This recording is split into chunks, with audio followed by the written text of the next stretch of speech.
OK, another political news today. The Home Secretary is proposing that a British citizen needs a minimum income of 40 grand a year to bring travelling family members to the UK. Now, this is, as we know, very contentious. Some are happy to see a crackdown on legal migration, while others feel this will tear families apart. So, are the new rules cruel or are they necessary? Here's Henry Bolton. Henry says the crackdown is much needed, and there in the studio, Mike Buckley, who thinks it's all too harsh. Why is it too harsh, Mike? Well, of course it's going to impact migrants, and the story the government wants to get out is we're going to crack down on migrants. That's going to be few people coming into the country. That's a good thing for the rest of us. In fact, it's a terrible thing for the rest of us because we know for a fact there are huge worker shortages in the NHS and in social care. 152,000 worker shortages alone in social care. So that's elderly people, people with adult social care, child social care.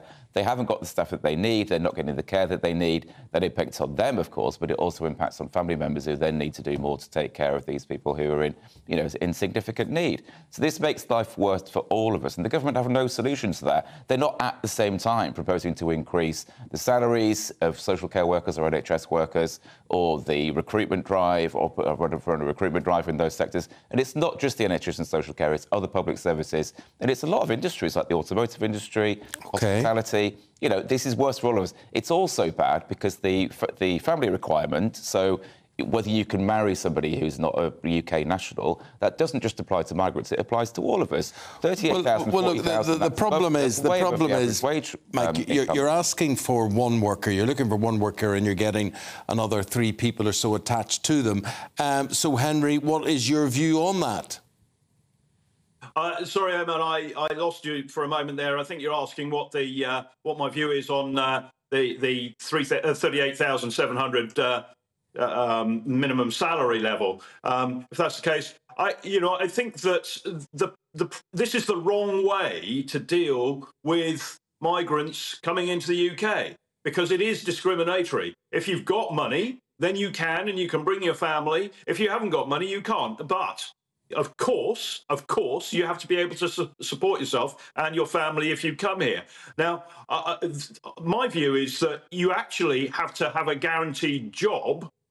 It's not just about income, it's a broader thing. And I think that a British citizen who wants to bring their spouse or something into the UK, fine, but if you're coming in, let's say you're an Afghan, you're coming in here to study, and you don't need to bring and indeed that's hopefully being addressed, but you don't need to bring family members and so on. If you're here, I've worked all over the world, and I have gone to countries for 2 years, 3 years, and I have not taken my family members. There is no requirement for that to happen. So let's just stop it.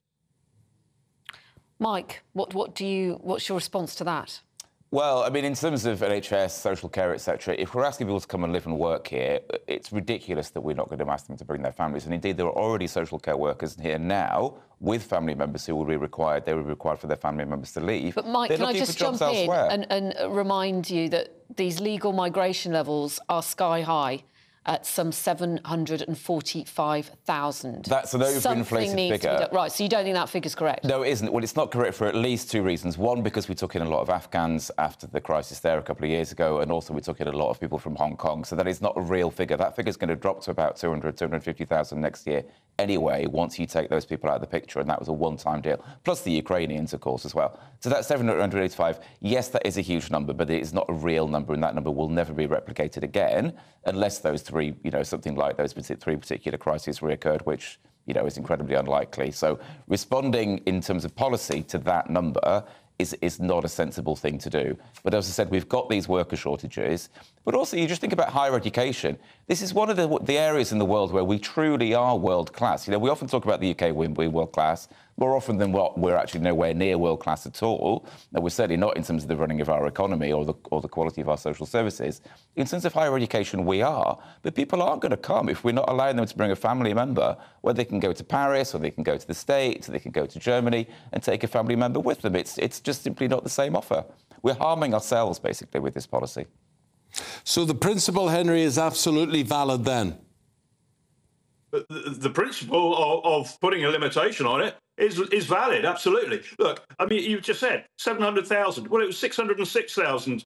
Sorry, 750 odd thousand last year.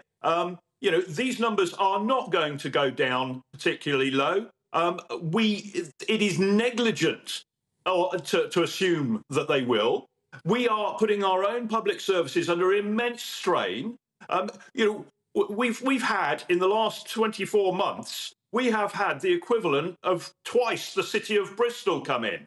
Now, you know, if you're going to build 26 new police stations, 12 new hospitals, 320-something schools every year, and you're going to staff them and so on, you're going to train all the staff, you're going to pay them, and you've got to do that in advance, then you are going to have a broken system. And we are doing ourselves harm at the moment with the present rate of immigration. That's a fact. Plus we don't know who a lot of these people are. Henry, can I just come in? You talked there about the immense strain, but what about the immense strain that will be put on the social care sector by not allowing these people to come in and help fill the massive number of vacancies that simply aren't being filled by people here in the UK?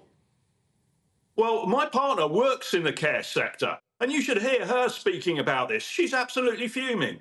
Foreign care workers come in working for agencies. They're on a visa. They're not properly trained. They can't speak the language. They can't look after the residents of their care homes properly. Some can, of course. But in general, there is a problem. And what we are doing is the government is addressing this aspect of it. Up until now, you've been able to pay such people coming in 80% of what a British worker would get. So we're pricing British workers out. The conditions for the care sector are poor, the working conditions, not the physical ones, but the hours that they work, sometimes 60, 65 hours a week.